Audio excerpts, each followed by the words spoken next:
How to hide photos in Google Photos. Firstly, you have to open the Google Photos app. Now click on the library which is present at the bottom.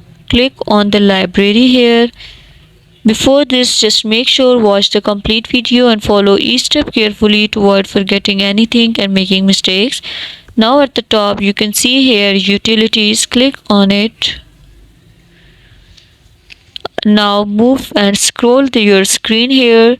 You can see at the bottom there is an option of locked folder. Click on it. Use your fingerprint or your pin. Now click on plus mark which is present at the bottom.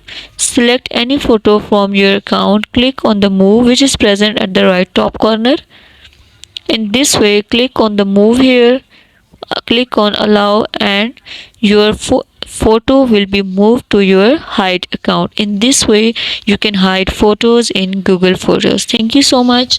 That was all. Please consider showing your support by commenting, liking, sharing and subscribing to our channel for more valuable content in the future. Your engagement is highly appreciated. I wish you very good luck. Thanks.